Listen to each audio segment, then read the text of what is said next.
अस्सलाम वालेकुम दोस्तों। भाई साहब जापान से मोहम्मद इदरीस आपकी खिदमत में हाजिर है जापान से। दोस्तों आज की वीडियो है जी, एक दोस्त ने पूछा था कि जापान में काम किस तरीके से ढूंढे, कहाँ पर काम ढूंढे। भाई इसका सिंपल सा तरीका है, जो लोग जापान में हैं उनको तो खैर पता है, लेकिन चले कुछ लोग नए भी होते हैं या इतनी मालूमात नहीं होती, तो उनके लिए चले छोटी सी वीडियो बना देता हूँ। तो भाई इसके दो तीन तरीके होते हैं काम ढूंढने के। एक तो होता है कि जो बंदा किसी फैक्ट्री में कंपनी में काम कर रहा है वही वहाँ पर बात करके तो आपको वहाँ पर काम पे लगवा दे, ये एक तरीका। और ये तो बहुत कम ही होता है ऐसे वैसे।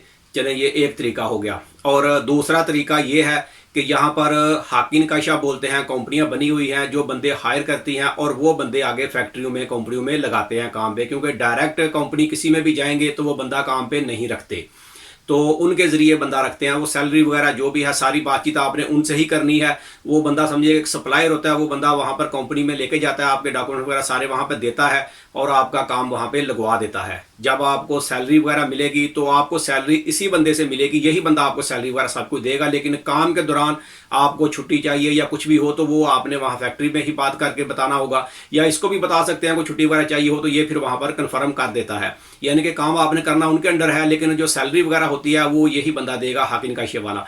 तो ये हर जगह में हर सिटी में बहुत ही ज़्यादा होते हैं। ये भी ये नहीं है कि एक सिटी में एक दो दफ्तर होगा, ये बहुत ज़्यादा होते हैं। या आप फिर फेसबुक पर इंटरनेट से भी सर्च कर सकते हैं कोई हाकिम काशा वगैरह, तो वहाँ पर कॉल करके या मैप वगैरह से ढूंढ के उनकी लोकेशन, तो वहाँ पे जाके भी तो काम आप ढूंढ सकते हैं। इसमें ज़ुबान का भी थोड़ा मसला होता तो है, लेकिन इतना भी नहीं है कि जितना लोग डराए बंदा कोई आपको कि भाई ज़ुबान आती नहीं है तो आप काम कर ही नहीं सकते या जापान में रह ही नहीं सकते। ऐसा भी कुछ नहीं है, लोग रहते हैं, मैं भी रहता हूँ, कोई ऐसा मसला नहीं होता। और जितने भी लोग यहाँ पर हैं सारे कोई ज़ुबान सीख कर ही नहीं आते, यहाँ पर आके ही जाहिर सी बात है कि ज़ुबान सीखी जाती है या सीखते हैं। स्टूडेंट वीज़ा वाला का चले का अलग मामला है। तो ये एक तरीका है, इस तरीके से भी आप काम ढूंढ सकते हैं। और ये इनको अगर थोड़ी सारी भी ज़ुबान आती हो या ना भी आती हो तो फिर भी ये काम पे लगवा देते हैं। इनका मामला इस किस्म का होता है, कंपनी में बात ये करके तो आपको काम पे लगवा देते हैं।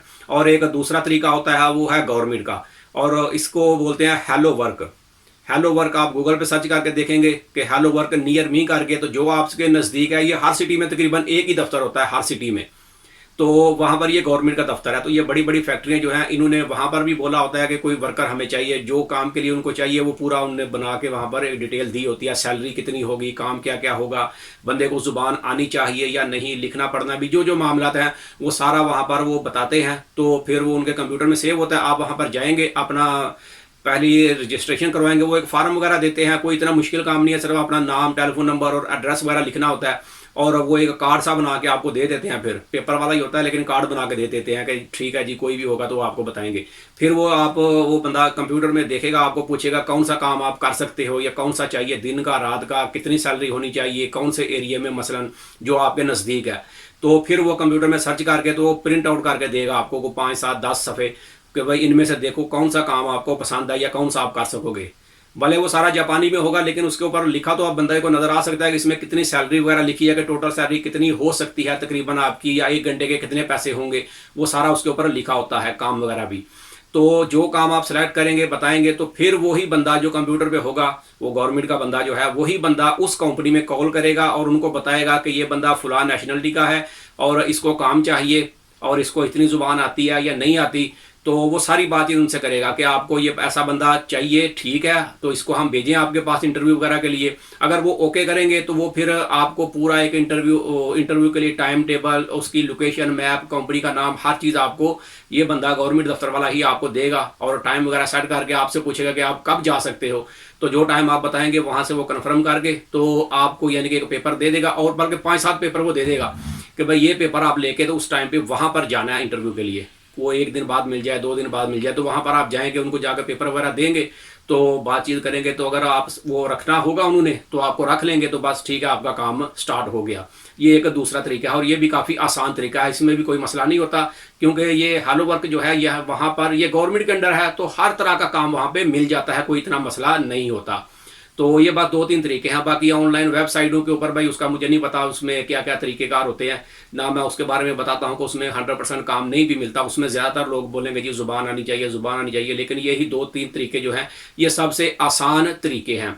बाकी आउट ऑफ कंट्री से, दूसरी कंट्री से अगर कोई बंदा ऑनलाइन अप्लाई करे तो भाई इसमें बहुत ही कम चांसेस होते हैं काम होने के। एक दोस्त ने बोला था जी आप इसके ऊपर वीडियो बनाओ कि कौन कौन सी वेबसाइट है इंटरनेट से जिनके ऊपर वीज़ा वगैरह बंदा अपनी CV वगैरह डाले और जॉब के लिए अप्लाई करे तो कोई कंपनी हमें वीज़ा दे दे। तो भाई इसमें बहुत ही कम चांसेस होते हैं। यूरोप, अपना अमेरिका, यूरोप, कनाडा वगैरह में तो होते हैं लैंग्वेज की वजह से कि इंग्लिश वगैरह तो आती है बंदे को, तो वहाँ पर आप अप्लाई कर सकते हैं। लेकिन यहाँ पर ज़ुबान का मसला है काफ़ी ज़्यादा, जापानीज़ तो हर बंदे को तो ज़ुबान आती नहीं है जो अपनी कंट्री से अप्लाई करेगा, तो फिर इस वजह से आके भी थोड़ा मसला बनता है। लेकिन हाँ, इस कंट्री के अंदर बंदा हो तो फिर आपको जॉब वगैरह ढूंढे तो उसमें चांसेस ज़्यादा होते हैं काम मिलने के, ऑनलाइन भी, तो उसमें बंदा सिलेक्ट आसानी से हो जाता है। तो बस यही इसमें डिटेल थी। फिर भी अगर किसी दोस्त ने कुछ पूछना हो तो आप मुझे व्हाट्सएप पर मैसेज करके पूछ सकते हैं, जो मुझे मालूम होगा मैं इंशाल्लाह आपको बता दूंगा। तो ये वीडियो बस यहीं तक थी। वीडियो अच्छी लगे तो उसे लाइक कर दें। मिलते हैं किसी अगली वीडियो में, तब तक अपना बहुत ख्याल रखें। पाकिस्तान जिंदाबाद।